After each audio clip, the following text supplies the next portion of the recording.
What's up, guys? Welcome back to Newswave. So yesterday we had a Nintendo Switch update, that being 12.0.1, and it looked pretty straightforward, that being a stability update, but it does look like Nintendo did some tweaks behind the scenes for this update, and I wanted to talk about it here today because it does look like things are about to get pretty interesting for Nintendo here soon. Also, we're going to be talking about a big shakeup over at Blizzard as Jeff Kaplan is actually leaving the company after what's been 19 years, and it also looks like things at E3 are going to be getting a bit more interesting with Square Enix now starting to talk about the event. Guys, if you enjoyed these videos, make sure you hit that like button, helps out a ton, and if you're new here to the Spawnwave channel, make sure you subscribe down below. And we're going to start today with Xbox Game Pass. Every month it seems like they have multiple updates with more and more games heading to the service, and yesterday they went ahead and put out a card that showed off several more games showing up, and we can start with that here.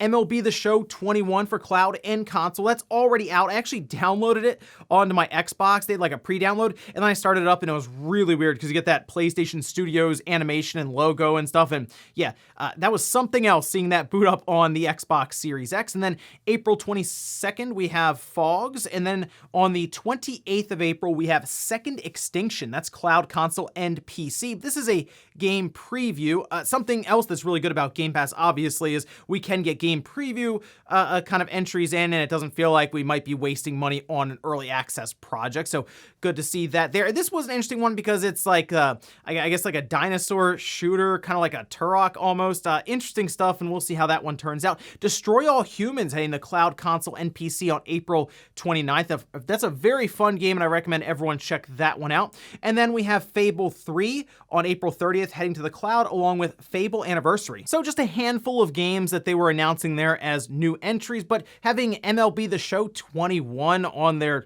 right now, you can go check it out. It is pretty cool. And then Destroy All Humans, another good one, and why not throwing Fable 3 and Anniversary in there for cloud gaming on your phones, just an extra benefit there again for Game Pass. So overall, a pretty good announcement here as we roll through April for Game Pass. Next up, let's talk about Microsoft and, well, a bunch of shelves apparently, because we did have an event with Microsoft for GameStack where they did some announcements around developer tools and all of this, but check this out here. This was posted up by Tom Warren, where he said, Microsoft's GameStack event is starting now, and there's a shelf, opens Photoshop to examine the pixels, and wait a minute, there's a Switch back there. Yep, that's right. Once again, we talked about the Switch being on the shelf in Phil Spencer's background there, and that got everyone speculating about what that means, including myself and even Nate going over the idea of Game Pass heading to the Switch. Now we see it again here, and yeah, these backdrops are put together very purposefully, especially for something like this, but it's also possible they're just showing, hey, yeah, we've worked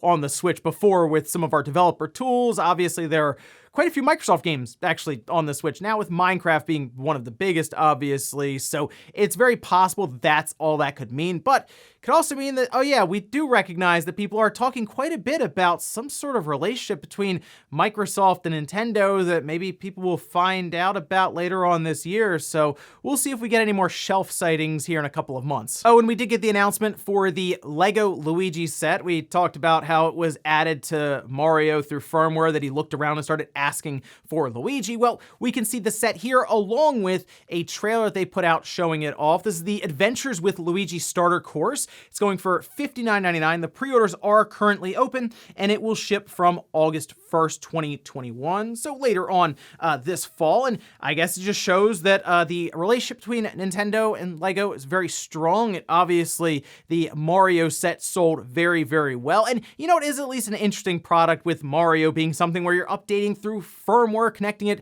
to your phone even, and does some pretty interesting things there. So I guess throwing Luigi in is the next logical step, and just again, for Lego collectors along with Nintendo fans, it's pretty cool to see this. So if you were someone who was looking to pick this up based on how things went last time, where it did sell out pretty quick, you might want to head over and think about pre-ordering. And guys, with some of the quick news out of the way, let's get into the bigger stuff. Let's start right away with the Nintendo Switch update 12.0.1. It came out, it prompted you, hey, go ahead and update your Switch, and you did, and nothing really happened. Then you go over and look at the patch notes, and it's like, hey, general system stability. So once again, your Switch is just a little bit better at balancing on like the side of a desk or something. Anyway, it does look like there was a bit more work though done behind the scenes. We can see this from Oatmeal Dome, who does go through some of the data mining process and looking through the different updates, where they say 12.0.1 is out. patch notes state stability, and that's it. Meanwhile, these OS components were updated. Bluetooth, BSD sockets, which they described creates connections over the internet, and the swear words list. Yes, some of you were interested in this one. There is a list that the Switch recognizes as swear words, and that has even extended to things like COVID during like the pandemic, where if you type it out, it doesn't let you kind of next past that name entry part, whether you're going online with it or just even locally on your system. And it is a list they have continuously updated, actually several times in the past. So not really surprising to see them learn a few extra words and add it into the text file there. But the big one that I noticed, and I think several other people have noticed, had to do with Bluetooth. Nintendo had updated some of their Bluetooth stuff in the last big update, 12.0.0, and it appeared to add support for Bluetooth audio. And yeah, that would be big if the Switch all of a sudden could let you sync up any Bluetooth headphones you may have, because it is a pretty weird omission for a device like that, especially now. I mean, if you go back to the Vita, it was able to sync up to Bluetooth devices, so it is strange that something like the Switch or the Switch Lite isn't able to do that, at least right now. But I started looking into this a bit more, and it does appear that Nintendo has plans for Bluetooth, we'll say outside of just audio. And that got me thinking, based on some of the stuff I've been looking into, that maybe Nintendo, based on where they are currently to what they've said about things like E3 being more engaging and so on, that they're maybe planning some stuff around E3 that could possibly include your Switch and maybe you even virtually attending a Nintendo booth. I'm just trying to figure out what else it could be outside of just Bluetooth audio, because it does appear that they have some interesting plans outside of just syncing up your headset. As an example, one thing I came up with was, hey, maybe the Switch is able to sync up to another device like a phone, as an example, or a tablet, and if you attend Nintendo's virtual E3 through that, you can collect rewards that then maybe transfer over to your Switch in Animal Crossing, and you get like a shirt, or maybe they do some Nintendo reward stuff where you get different profile pictures. They're not going to give away themes because, well, they don't exist right now, but there are things Nintendo can do outside of what a lot of people have speculated on, that being Bluetooth audio. And I do think there's a bit more here than just that, and we've seen them now update Bluetooth again, so we'll see what Nintendo has for us as we lead into E3, because remember, E3 is only like, what, a month and a half away now? It's starting to get pretty exciting because we are starting to see other companies kind of throw their hat in the ring here, and Nintendo themselves, with Doug Bowser, says they want it to be a very engaging experience, and Nintendo does generally show up in full force at E3 with some pretty cool booths, so I'm thinking maybe they have some plans to do things virtually. We'll see what happens here exactly, but just keep in mind, they do keep updating things like Bluetooth on the Switch, and they're doing that for a reason right now. Next up, let's talk about E3 with Square Enix actually saying that they will be there with some announcements. Now we can head over here to Komatsu, where they say Square Enix will exhibit E3 2021, where it will make new announcements. Company president, CEO Yusuke Matsuda told Nikkei, saying Outriders which was previously delayed, is due out on April 1st, 2021, followed by Nier Replicant version 1.2, too many numbers, in April. Then there is Final Fantasy VII Remake Intergrade, which is due out in June. As for our lineup beyond that, we'll make more announcements in the future, including at E3 in June, so please look forward to it. Now, we've had several other companies, of course, say they'll be there, with Capcom, Konami, Nintendo, Microsoft, Take-Two, Ubisoft, and so on, but Square has actually been getting better and better at E3, up until, of course, we didn't have E3, where they had their own Square Enix Direct, and it was actually really good. If you remember, we had like Final Fantasy VIII like remake or remaster or whatever shown there. The Avengers was shown, and that was before we knew it was going to be, well, the Avengers game, but they really did show up in full force, like we've seen other companies do with their own digital presentations. It's really evolved over so many years, and I'm hoping that means that maybe even in the time off they've had with this last year not having an E3, that they are working up to some big time announcements here. Now, they do mention like Final Fantasy VII Intergrade. That's coming out in June. I don't know if we're going to see Final Fantasy VII Remake Part 2 talked about then, because I'm sure they'll want to focus on Intergrade and probably announcement for something like PC. Now, Xbox is interesting. That's one people have been asking for.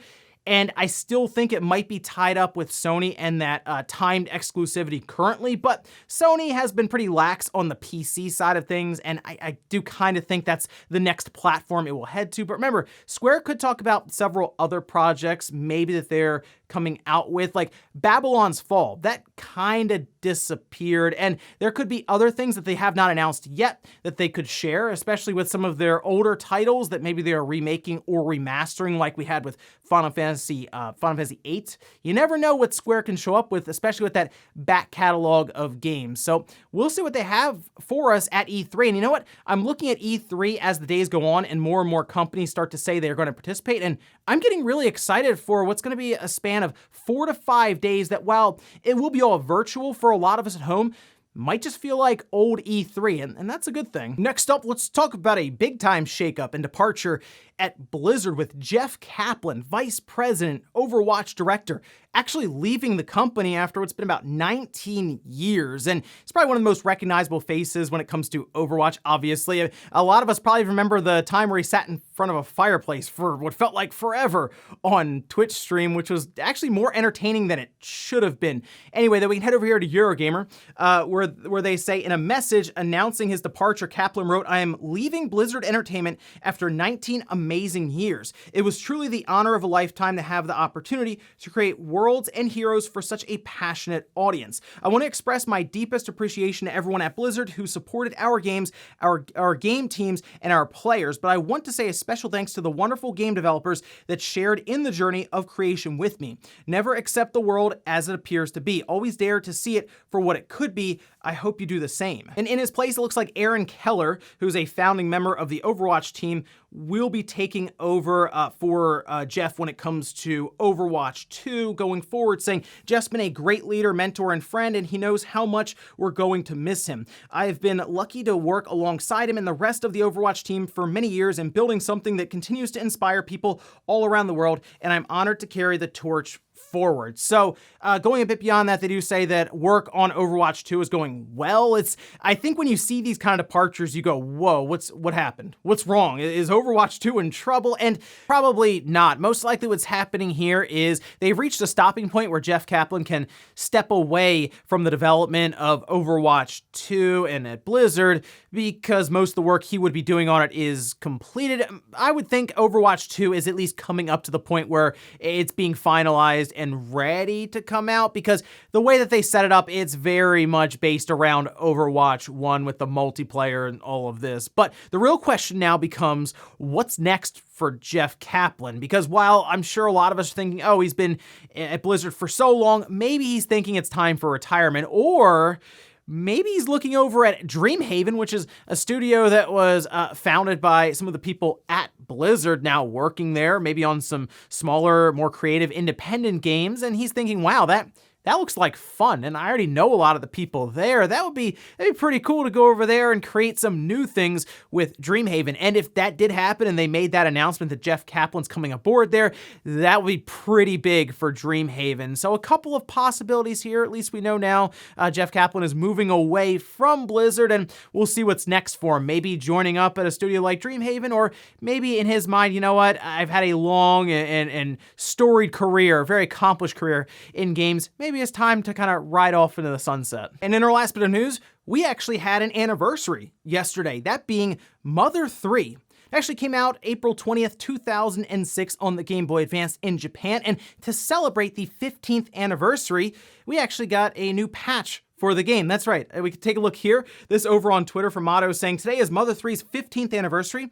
Here's a new version of the translation patch." And I mean, that's really how we can play the game. Nintendo has yet to really localize it and really take it outside of Japan, so this is what we can do. We get a ROM, and then we, of course, patch it with this translation. But they say the new patch is mostly technical stuff, bug fixes, and performance boosts. The translation tools have been updated too. They're here. And I don't typically tell people, hey, go download the ROM and then, use the translation patch.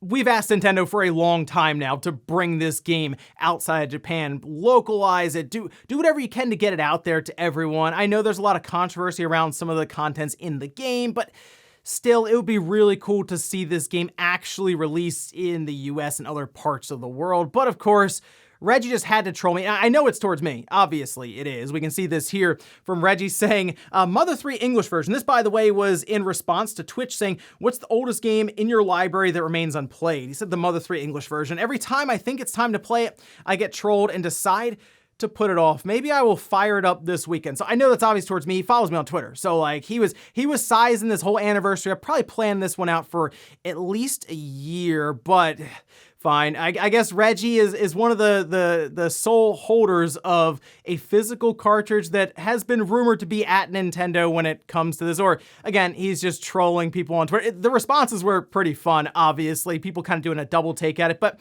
it's just Reggie having fun on Twitter there. But hey, 15 years now since Mother 3 released on the Game Boy Advance in Japan, and even a couple of years ago, it did release on the Wii U, from what I remember, in Japan. It's just Nintendo a little worried about bringing it outside Japan and introducing it to the rest of the world. Here's hoping someday they decide to actually make it happen. And before we go to the comment of the day, we're taking a look at the poll that I posted up yesterday, where I say, with Sony reversing their decision to shut down the PS3 Vita stores due to feedback from gamers, do you think Sony will take another look at backwards compatibility for the PS5? And this was pretty split, actually. 56% of you said yes, that Sony could work older PlayStation games into the PlayStation 5 store, and 44% of you said no, Sony is still moving forward with their original plans. I made a video about this on Spawnwave Plus yesterday, just kind of going over the idea of, I wonder if Sony got the message that people are more interested in these older games than they originally thought. Although I do still think Jim Ryan's gonna essentially stick with his original plan to move forward and kind of leave this stuff behind if they can figure out a way to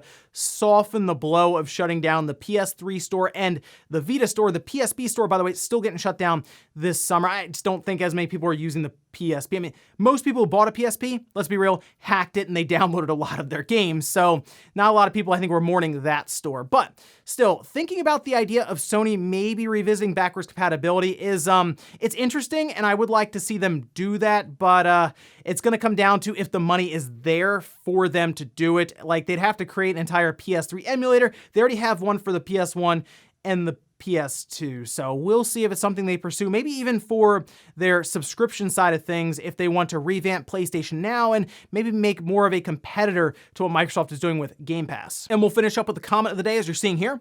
This is from Waffles saying, I hope when they shut down the stores, they notify developers beforehand. That was probably one of the things that Sony looked at and said, yeah, we probably should have done this a different way. In fact, that could have been one of the major things that really pushed them over the edge. Outside of just the community backlash from gamers, it's the fact that developers, I mean, they felt kind of burned on it. Think about like the developers that posted up on Twitter that said, we just got a development kit for the Vita, and now they're shutting the store down in 3 months. Are we supposed to finish this game in 3 months just to get it to you and get it on the store so we can at least say we made our game and finished it? Yeah, that's something that Sony will have to approach a bit better next time, because they will eventually shut these stores down. But rather than like 3 months notice, maybe give like, I don't know, 8 months, 9 months notice, something like that. Give a better part of a year, and then don't sell them the development kit a month or two before you shut the stores down and will announce that you're shutting the stores down. I would say, discontinue the development kits or stop sending them out, and then do the announcement like a month later. Because